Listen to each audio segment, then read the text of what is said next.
Bonsoir chez vous et merci de nous rejoindre pour votre émission Dongé, une émission qui vous présente l'art et la culture sous toutes ses formes. Et ce soir, j'ai deux invités spéciales qui incarnent le pouvoir du théâtre comme vecteur d'éducation et de culture. D'un côté, j'ai mademoiselle Saada Zouley Bio, régisseuse de lumière, originaire du Bénin, passionnée par l'impact de son art sur les émotions du public et qui intègre des réalités africaines dans ses créations. Bonsoir Saada. Bonsoir. Tu vas bien? Très bien. Ça va très bien. Et de l'autre côté, nous avons monsieur David Minor Ilunga, écrivain ou auteur aussi, on peut le dire, talentueux de la RDC, impliqué dans l'éducation des jeunes à travers les théâtres et qui s'interroge sur les transmissions de l'identité culturelle. J'espère que j'ai bien prononcé les noms. Oui. Bonsoir, monsieur David. Bonsoir. Après, nous avons aussi Michael Modicho. Michael, à toi, je vais laisser l'opportunité de te présenter tout seul. Je veux être un peu gentille et méchante en même temps. Le piège. Je m'appelle Modicho Roberto Michael. Je suis cofondateur de Dina Culture, qui est justement l'initiateur de ce projet. On va peut-être pouvoir en parler. Et je suis directeur de production de Dina. C'est mon but, voilà. Ok. Et je pense aussi, tu as oublié de dire quelque chose. Nos invités sont ici au Burundi pour un projet de création théâtrale. Et si je tuais tous, je les tuais tous, madame, c'est ça? On va en parler. Écrit par l'auteur burkinabé Aristide Tarnagda. J'espère que je prononce bien le nom. Très bien. Très bien. Soyez indulgents. Un projet qui crée de ponts entre le Burundi, le Bénin et la RDC. Et donc, chers auditeurs et téléspectateurs qui nous regardent, restez connectés pour en apprendre davantage. Et comme je vous l'ai dit, vous les avez déjà vus, il y a monsieur David et mademoiselle Saada. Désolée, je suis un peu perdue avec les noms. Fou Seigneur, j'espère que ça va revenir. Nous avons une régisseuse, je pense que ça sort un peu des clichés que nous avons l'habitude de voir ici, que ce soit au Burundi, en Afrique, de voir une femme régisseuse. Est-ce que vous pouvez nous en parler? Comment est née cette passion chez vous? Je vais d'abord commencer. J'ai fait une école de théâtre au Bénin, qu'on appelle EITB, École internationale de théâtre du Bénin, qui est dirigée par Lubindi. Ok. Déjà, j'ai commencé en tant que comédienne. D'accord. Ouais. Et l'avantage à l'EITB, c'est que c'est une école de vie et on apprend à toucher un peu de tout. Donc, j'ai commencé en tant que comédienne et je me retrouve à toucher à la scénographie, à la mise en scène, déjà à jouer parce que je suis comédienne. Et maintenant, la régie lumière. Donc, on a commencé par aider les grands frères à faire l'installation, voilà.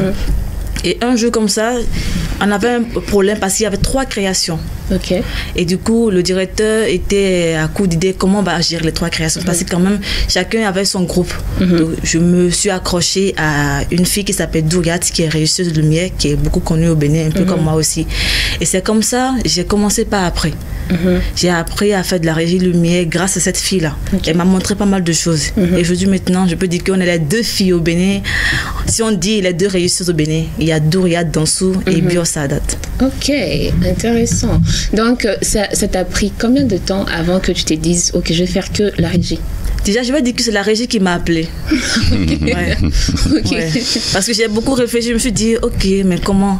Mais c'est la régie lumière qui m'a appelée. Parce que j'ai commencé par la régie son.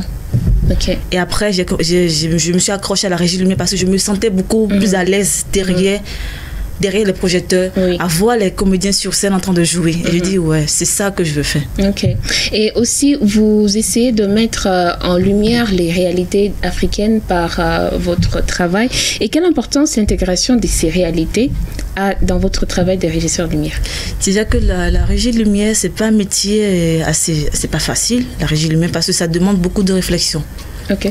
Déjà, il faut prendre d'abord le texte. Il faut lire le texte et comprendre qu'est-ce qui se passe dedans. Et aussi, il faut travailler avec le metteur en scène. Parce que si toi, par exemple, tu as une idée dans la tête, tu dis, ok, je veux faire ci, je veux faire ça, mais ça ne colle pas avec le metteur en scène, il dit non, et vous n'allez pas vous entendre. Pareil aussi avec le scénographe aussi. Parce que si la scénographie, toi, tu crées une lumière ça dénature un peu la scénographie et c'est pas bon. Et aussi le costume. Donc, quand tu es régisseur lumière, tu travailles avec le metteur en scène, le scénographe, la costumière. Et ensemble, vous créez un bon spectacle. Et la régie, comme je dis, il faut prendre le texte et il faut lire et il faut, comme on dit, décortiquer chaque partie. Mais vraiment, savoir si je fais une douche ici, qu'est-ce que ça exprime pour moi. Déjà, moi, J'ai un problème avec les douches qui écrasent. Parce que pour moi, quand on est au théâtre, il faut vraiment montrer la face du comédien. Qu'est-ce que le comédien veut exprimer? Donc, quand je mets une douche, ça ne me parle pas trop.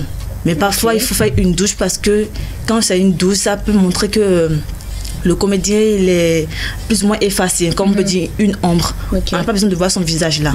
Mais quand tu l'éclaires de face, il veut exprimer quelque chose, il veut faire ressentir quelque chose au public. Donc, on ressent que tu as vraiment le besoin de faire montrer les émotions de comédiens et faire ressortir les émotions et des gens qui regardent les spectacles. Est-ce que c'est parmi les plus grands objectifs que tu vises? C'est vrai que tu es difficile en affaires, je confirme. Bon, je suis difficile en affaires? Ouais. C'est discutable. Discutable.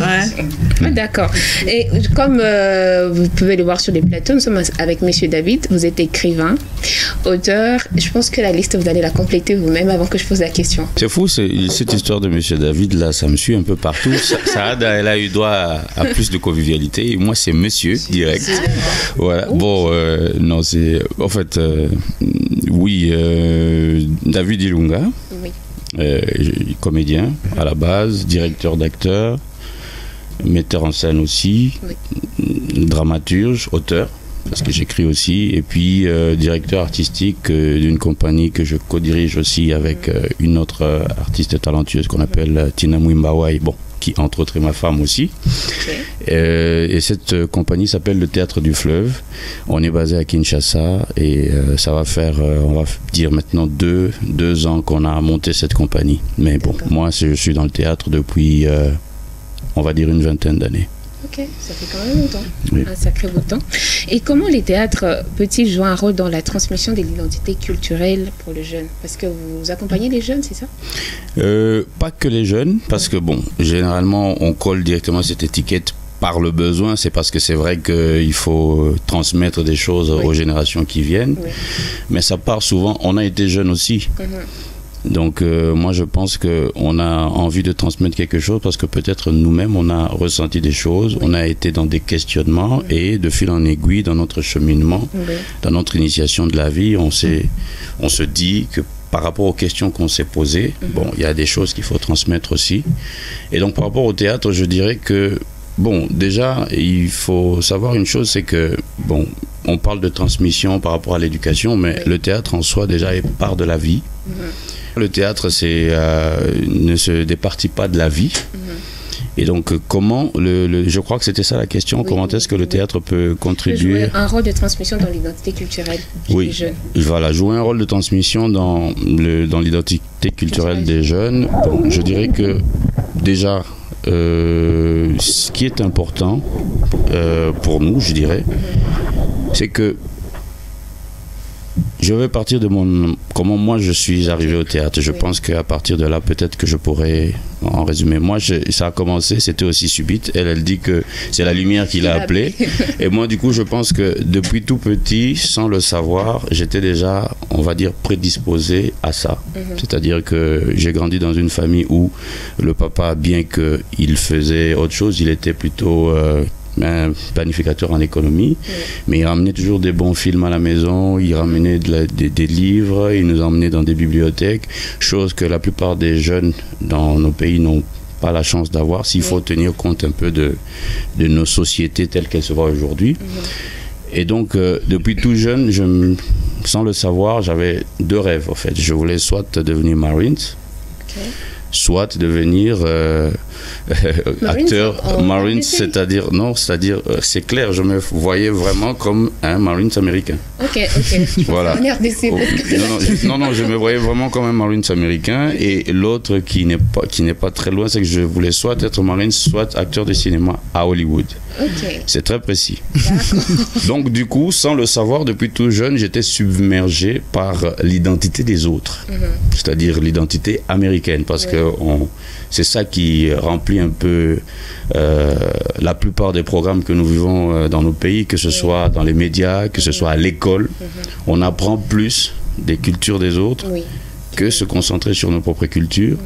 On épouse plus l'identité des autres qu'elle est nôtre. Même notre histoire, on ne l'apprend pas. Alors, depuis tout petit, c'était ça. Et c'est à l'école aussi que je rencontre le théâtre, parce que c'est un professeur qui m'a forcé à jouer. Et après ça, je me retrouve aussi dans un milieu professionnel où pour la première fois, je me pose vraiment la question de la nécessité de ça. Parce que c'était un combat. Mon père ne voulait pas que je le fasse. Et moi, je sentais que quelque chose m'appelait. Et je commençais à remettre en question aussi, par exemple, le système éducatif, la manière dont on nous apprend des choses à l'école, ce qu'on nous apprend, le contenu même de cela.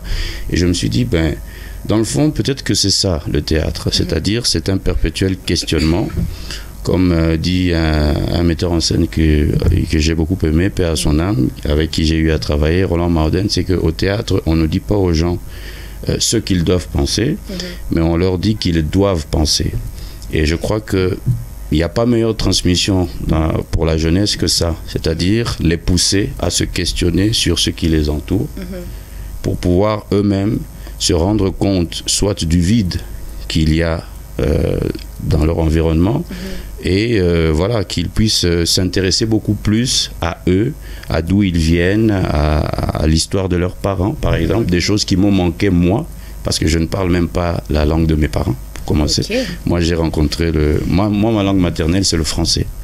C'est pas le Chiluba qui est la langue de mes parents. Donc, je pense que le théâtre, à ce niveau-là, permet justement d'éveiller un peu la conscience des jeunes, pas nécessairement à les formater, à leur dire mettez-vous dans cette case, n'allez pas là-bas, mais les mettre dans un environnement où ils peuvent se questionner et sur leur environnement direct et choisir quelle est la fiction du monde que eux ils veulent, parce qu'on doit tous avoir une poésie du monde.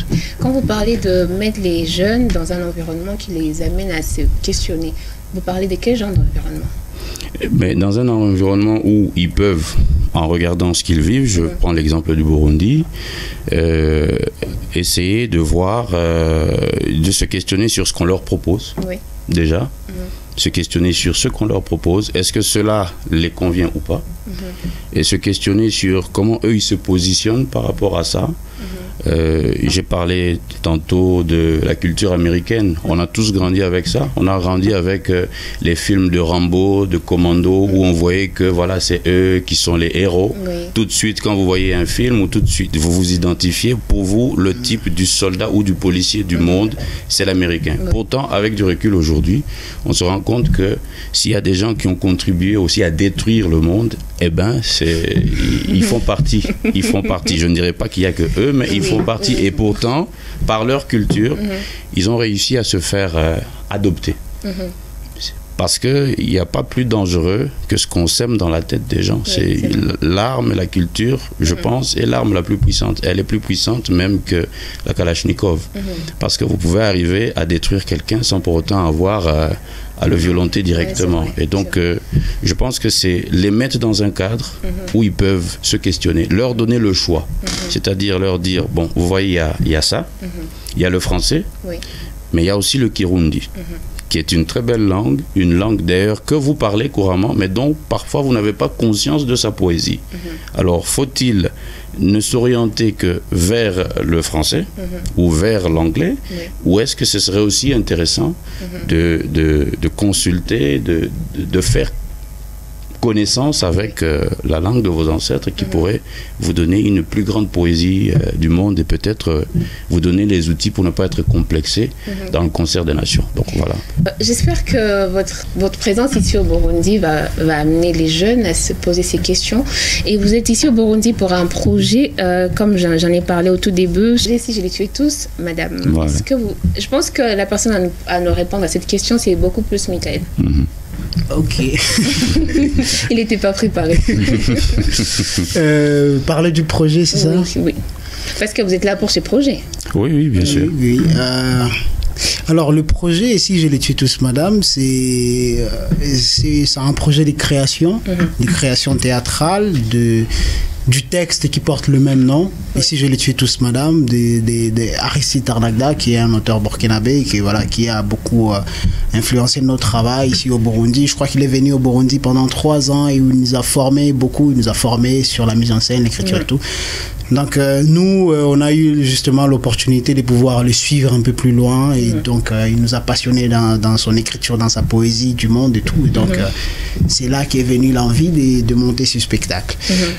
Donc c'est un projet de création qui réunit justement les 3 pays qui sont là, le Congo, le Bénin et le Burundi. Et je pense que c'était dans l'envie de pouvoir justement aller vers l'autre, rencontrer l'autre, et parce que la pièce en soi aborde cette question des déplacements, cette question de partir. Ça veut dire quoi aujourd'hui pour nos populations, pour nos peuples, ça veut dire quoi partir. Et donc c'était dans cette démarche-là qu'avec Lika et toute l'équipe de INA, nous avons imaginé ce projet que nous avons soumis à l'appel à candidature des mots à la scène. Ça s'appelle des mots à la scène, dispositif des mots à la scène de l'Institut français de Paris.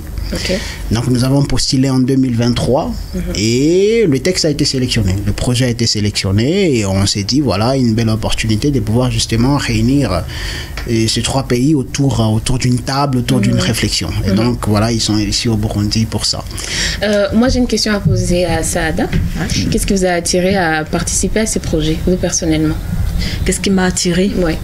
Ou convaincu? Déjà, quand il m'a demandé s'il était disponible, et j'ai pas beaucoup hésité avant de dire oui, malgré que j'ai beaucoup d'autres choses à côté. J'ai en même temps accepté. Et je lui ai demandé de m'envoyer le texte. Il m'a envoyé, j'ai lu et ça m'a beaucoup parlé. Parce qu'il y a ce problème-là en Afrique, je vais dire que nous, les jeunes, on pense que la meilleure façon de s'en sortir, c'est d'aller ailleurs, d'aller à l'étranger. Parce que là-bas, on pense qu'il y a quelque chose de mieux que ce qui est chez nous ici. Et parfois, on se rend compte qu'arriver là-bas, mais c'est le contraire. Et c'est là que la galère frappe à notre porte. Donc c'est le texte qui m'a beaucoup plu, qui m'a attiré. Parce que quand il m'a envoyé le texte, j'ai lu et dit oui, ça me parle. Et je peux te le dire aujourd'hui que ce texte-là, j'ai proposé à mon responsable, je donne des cours aussi, des cours de théâtre, j'ai proposé ce texte-là à mon responsable dans l'école française. Et ce monsieur m'a dit que, parce que là actuellement ils sont en vacances, à la reprise, on va voir si ça nous tente. Si ça tente, allez, c'est parti. Intéressant. C'est intéressant. Il y a quelque chose qui m'a quand même titillé. Donc, si un texte ne te parle pas, tu... Non, c'est pas ça. En fait, bon, en tout cas, pour cette fois-ci, le texte m'a beaucoup plu. Et aussi, venir au Burundi pour montrer aussi ce que je sais faire, partager avec les acteurs burundais, si on dit, c'est ça, burundais, ce que je sais faire. Sortir un peu de mon cadre du Bénin, de l'Afrique de l'Ouest, et venir aussi ici au Burundi, partager, rencontrer d'autres personnes. En fait, c'est rencontrer d'autres personnes. En fait. Faire les déplacements, en tout cas. Je pose la même question à vous, monsieur David. Oui, bon, moi, le texte, je le connais. L'auteur, je le connais aussi. On s'est rencontrés là, pour la première fois à Kinshasa. Ça remonte à 2012 et on a eu un parcours ensemble. Il a déjà fait des mises en scène dans lesquelles je jouais, donc je le connais. Et c'est pas vraiment pour lui, même si j'aime bien son écriture et ce qu'il fait, mais moi, si je suis venu, c'est plus pour Rob.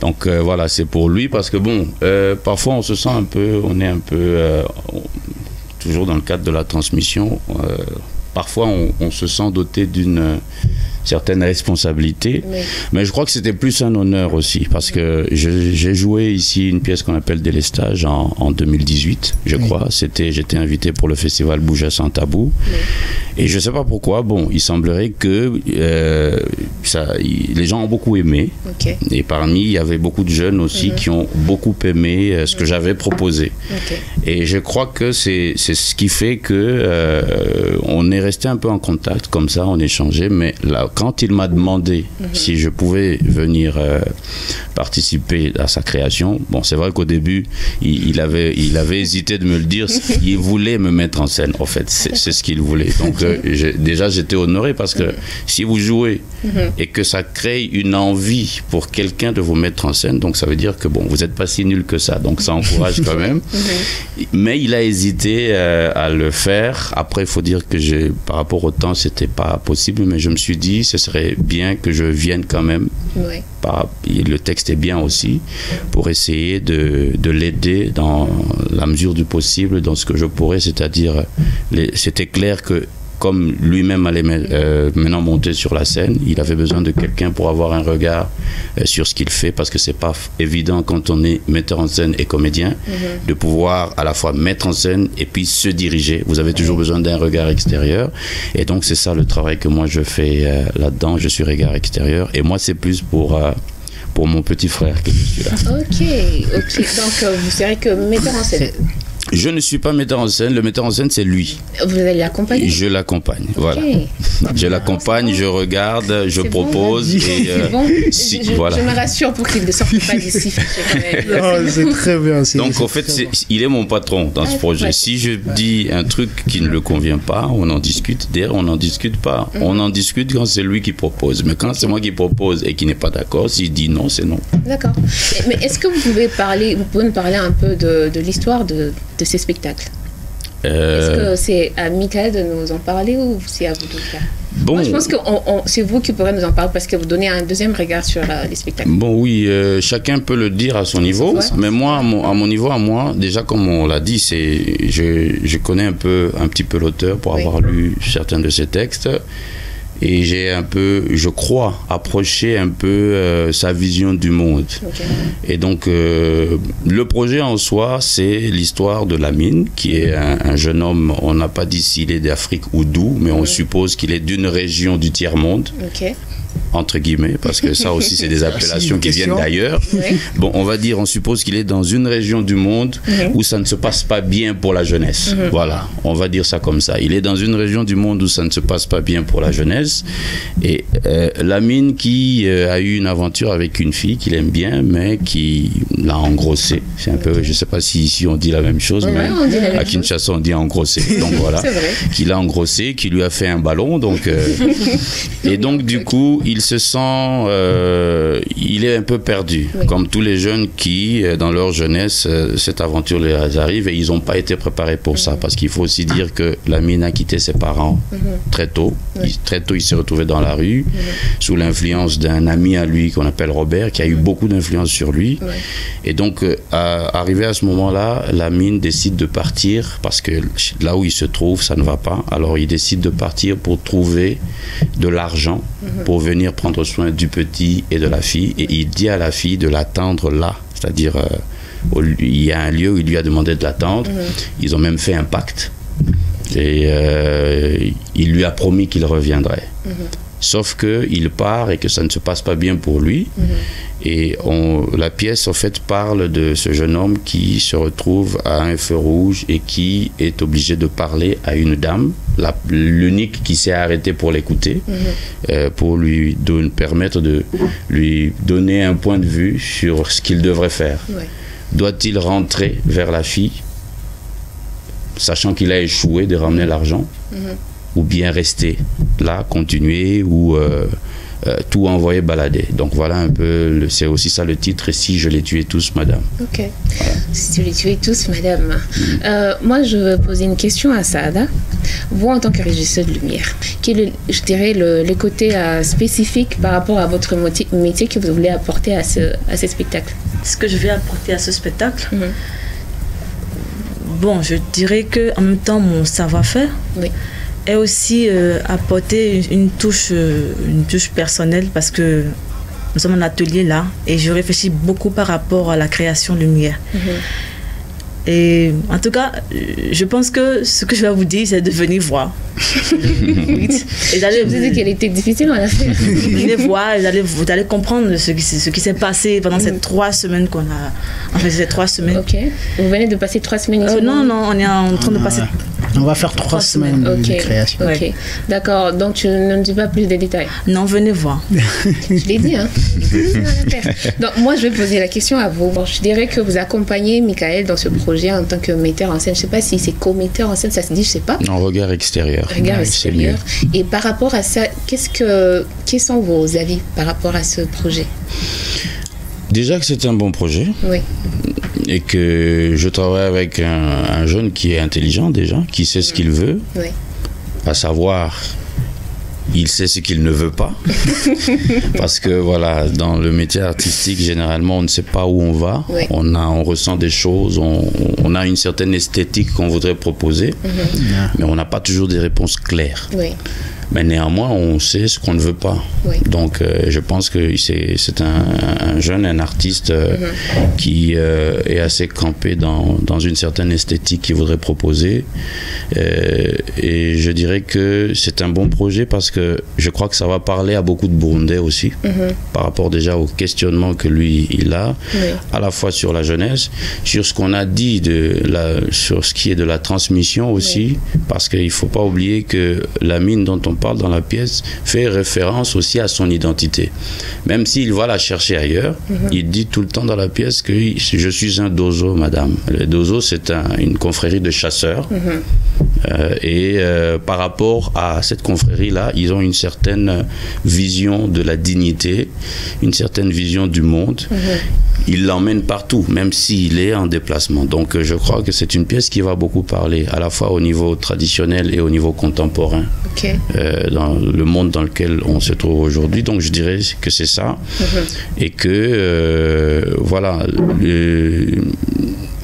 en dehors de ce fait, j'ai dit que c'était un bon projet, oui, mais bon, ça veut rien dire en même temps, donc il faut dire des choses bien précises. Je dirais que ça parlera aux jeunes par rapport à ce que j'ai dit, mais aussi, ça, moi, personnellement, la position que je prends par rapport à ce projet, j'en apprends aussi beaucoup parce que je pense que, comme il l'a dit, le pont qui est en train de se créer entre nous, c'est le plus important parce que moi je suis plus dans des réflexions aujourd'hui sur vraiment l'abolition des frontières. Donc je crois que c'est une pièce qui parle aussi de ça. Et donc pourquoi est-ce qu'il faudrait surtout en Afrique se trouver toujours buté à des questions de visa? C'est pas le cas pour le Burundi, c'est une bonne chose, ce qui est extraordinaire. Mais pourquoi devrait-on se limiter à des questions de visa, de frontières, de billets d'avion et tout ça pour pouvoir être ensemble, alors qu'on sait justement que quand on est ensemble, on est plus fort. Et que même dans les circulations, il y a plus de migration interne à l'Afrique que de migration extérieure. Ça, on n'en parle pas beaucoup. Et donc, je crois que pour toutes ces raisons-là, moi, à ce niveau ici, j'en apprends aussi beaucoup. Et voilà, c'est un bon projet. Je dis comme elle, il faut venir voir. Il faut venir voir. Donc, vous vouliez aussi. Vous vouliez à elle pour dire qu'il faut venir. Bien sûr. Ok, donc, Michael, je pense que toi, tu vas dire la même chose, mais j'aimerais te poser une question. En quoi ce projet pourrait inspirer d'autres initiatives plutôt artistiques en Afrique? Là, c'est vrai, le Bénin a représenté les Congos, le Burundi. En quoi ce projet peut inspirer d'autres initiatives. Je pense que je vais vraiment aller dans le sens de David, c'est que c'est très important le rapport qu'on a avec les autres. C'est très important d'aller vers les autres. Et moi, je me suis rendu compte que c'est difficile de faire quelque chose quand on se renferme sur soi. Et je suis très content du progrès qu'on fait aujourd'hui, qui fait le théâtre burundais aujourd'hui. C'est incroyable le nombre de personnes qui vont à l'étranger, qui vont apprendre, qui viennent partager, ou le nombre de personnes qui viennent au Burundi. Et je pense que ce projet s'inscrit dans cette lignée-là d'aller vers les autres, d'aller apprendre vers les autres, de faire venir les autres pour qu'on puisse aussi. C'est aussi une manière de pouvoir leur dire nous existons, nous sommes là, nous avons aussi quelque chose à proposer. Et ne sommes pas, c'est pas un rapport d'être là à s'enfermer sur soi ou à se dire non, je ne sais pas, ou j'ai doute, ou j'ai peur. Et ça, c'est vraiment des questions très très banales, parce que nous aussi on se retrouve dans la création qu'on est en train de faire, on se retrouve, moi je leur dis écoute, je sais rien, je sais pas ce qui j'ai pas d'idée, donc être aussi dans cette honnêteté là de se dire je ne sais pas, donc j'ai besoin de vous pour apprendre, j'ai besoin de vous pour m'apporter beaucoup plus. Donc je souhaite justement que ces projets là soient justement c'est l'un des facteurs qui peuvent inciter les autres personnes à aller vers les autres. Le Bénin, je vous jure, il n'y a pas de visa pour les Béninois au Burundi. Il n'y a pas de visa pour les Congolais au Burundi. Il y a, je ne sais pas, des milliers de comédiens, des compagnies au Bénin, au Burundi. Et c'est incroyable avec peu de volonté. Bien sûr, il y a toujours le problème financier qui s'impose, mais ça commence déjà par la volonté d'aller vers les autres. Et on peut créer ces ponts-là. On n'a pas nécessairement besoin d'aller en France ou en Europe pour apprendre. On a besoin, on peut aller tout près. Je peux aller en Ouganda, en Tanzanie, parce que c'est facile, parce que c'est possible, mais avoir déjà dans l'initiative d'aller vers l'autre. Je pense que vous avez assez suscité ma curiosité pour venir voir ces spectacles. Est-ce que vous pouvez nous dire quel jour il va se passer? Il aura lieu quand?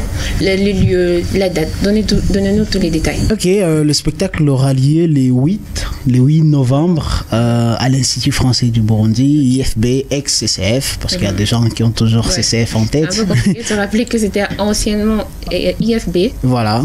Donc ex-CCF. Donc ça va se passer là-bas. C'est à 18h30. L'entrée est fixée à 5 000 francs, prix unique. Et voilà quoi, donc nous vous invitons à venir, partager avec nous ce moment, tout simplement. D'accord. Nous sommes en train d'aller vers la fin de cette émission. J'arrive vers vous, monsieur David. Du haut de vos 20 ans d'expérience, sûrement que vous avez des choses à dire à des personnes qui voudraient peut-être faire le même métier que vous et avoir aussi, je dirais, cette envie, c'est pas simplement une envie, mais je dirais cette passion de vouloir transmettre quelque chose aux jeunes. Quel conseil vous leur donneriez aujourd'hui? Je vais faire court. Être curieux déjà. Ne pas avoir peur d'échouer. Avoir le courage d'essayer. Et puis toujours se remettre en question parce que comme la vie, ce métier, c'est toujours des perpétuelles remises en question. Chaque projet n'est pas le même parce qu'à chaque fois qu'on est dans un projet, on a toujours l'impression de refaire, c'est-à-dire c'est une sorte de réinitiation. Et je crois que c'est ce que je peux dire en quelques mots, parce que de toutes les façons, c'est un parcours. C'est une initiation. On fera des choses qui fonctionneront, d'autres choses qui ne fonctionneront pas. Mais aussi toujours garder à l'esprit que, voilà, avoir le courage de repousser ce qui est toxique pour vous. Ne pas avoir cette envie effrénée, une ambition de... Déjà, ne pas se dire que je veux faire l'art ou je veux faire ce métier parce que je veux être une star. C'est déjà faux. Ça, c'est déjà le truc à ne pas avoir à l'esprit, parce que si vous voulez faire l'argent, allez faire les champs, allez faire l'élevage, allez, je ne sais pas moi, dans les hydrocarbures ou dans ce genre de choses. Ne venez pas au théâtre. Même si le théâtre peut vous apporter ça, ou même le cinéma. Ne venez pas faire ça. C'est-à-dire, ne venez pas pour les mauvaises raisons. Voilà. C'est-à-dire... faites-le parce que vous ne pouvez pas vivre si vous ne le faites pas. Voilà. Je pense que ce sont des très belles paroles de sagesse. J'espère que les auditeurs vont en prendre la graine. Je reviens à mademoiselle qui ne donne pas assez de détails, mais qui donne quand même des détails. Madame Saada? Oui, c'est ça. Ok. Saada, toi en tant que régisseuse, parce que c'est vrai, ici au Burundi, il n'y a pas assez de régisseurs. À ma connaissance, il n'y en a pas assez. Hein. Il n'y en a pas assez, c'est bien dit, il n'y en a pas assez. Mais il y en a quand même, il n'y en a pas assez. Non. Et tu as parlé du fait que vous êtes 2 au Bénin? Oui, 2. 2 seulement? 2 régisseuses, oui. Ok. C'est vrai qu'il y a une 3e qui est en pleine formation à l'EITB. Et je peux dire qu'elle sera la 3e. D'accord. C'est quand même les chiffres minimums. Ah, c'est dingue. Donc, quand vous êtes là et au Bénin, vous êtes que 2, quel message vous donneriez à d'autres femmes ou à d'autres filles qui voudraient faire le même métier que toi? Parce que je sais que c'est quand même un métier qui, on l'a carrément donné, on l'a carrément jeté qu'aux hommes, pas aux femmes. De quelle façon vous pourrez amener à d'autres femmes de se sentir intéressées à ce métier et le pratiquer sans tenir compte de tous les clichés, de tous les ondits de la société? Moi, je dirais d'abord qu'il faut être courageuse et d'essayer. Parce que quand tu n'essayes pas, tu ne pourras pas. Je donne mon exemple par exemple parce qu'au début, j'avais beaucoup du mal malgré que c'est la lumière qui m'appelait, j'avais beaucoup de mal à aller. Parce qu'il y avait il y avait des hommes à côté, on pensait que les hommes pouvaient faire monter sur les échafaudages.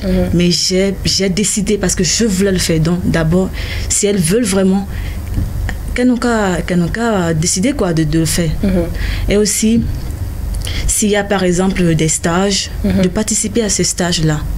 de demander, de poser des questions. Oui. Peu importe si la personne est branchée ou pas, mais vraiment d'insister. Et à force d'insister, franchement, elles pourront donner le meilleur d'elles. En tout cas, c'est ce que moi j'ai fait. Et voilà, aujourd'hui, je suis au Burundi en tant que régisseuse. Oui. Et je représente le Bénin. En tout cas, bravo à toi, Saada. Merci d'abord d'avoir donné au-delà que les détails. Tu étais tellement courte, mais cette fois, tu m'as donné plus que les détails. Merci. Nous arrivons pratiquement à la fin. Je ne sais pas si, Michael, tu as un mot pour la fin. Oui, peut-être un mot un peu cadré, c'est pouvoir dire merci. Merci à Kazoza FM pour justement ce moment où on a l'occasion de parler de notre projet. Merci beaucoup pour l'invitation. Et merci au public qui continue à écouter la radio. Je vais dire ça comme ça. Et surtout de ne pas oublier de venir à votre spectacle. Oui, j'allais en venir. Ouais. C'est important. C'est important quand même, tu vois. Mais je pense que c'est important aussi la radio parce que c'est aussi des formes de transmission que nous perdons petit à petit avec tout ce qui arrive vers nous. Et du coup, merci à ceux qui écoutent encore la radio. Oui. Et merci, voilà, venez au spectacle, venez au théâtre. Comme on dit à Ouaga, venez au théâtre. Et on espère vraiment pouvoir faire mieux notre métier avec vous. En tout cas, ça sera une expérience enrichissante pour tout le monde et pour vous et pour ceux qui vont venir. Donc, les gars, n'hésitez pas à aller voir son spectacle. Leur spectacle, c'est pas simplement ton spectacle. Ah non, pas du tout. Ça va partir même pas. Ça sera le spectacle pour tout le monde et ça sera pour 5 000 francs, c'est ça? Exactement, 5 000 francs l'entrée. 18h30. Oui, 18h30. D'accord. Ouais. J'ai rien oublié. Non, t'as rien oublié. En tout cas, merci beaucoup à vous, monsieur David. Merci à toi, Saada. Merci à toi, Michael. Merci à vous, chers auditeurs et aux téléspectateurs qui nous ont regardés sur Facebook. Et nous vous donnons rendez-vous pour la prochaine fois. Bonne soirée à tous. Kazoza FM, be your own boss.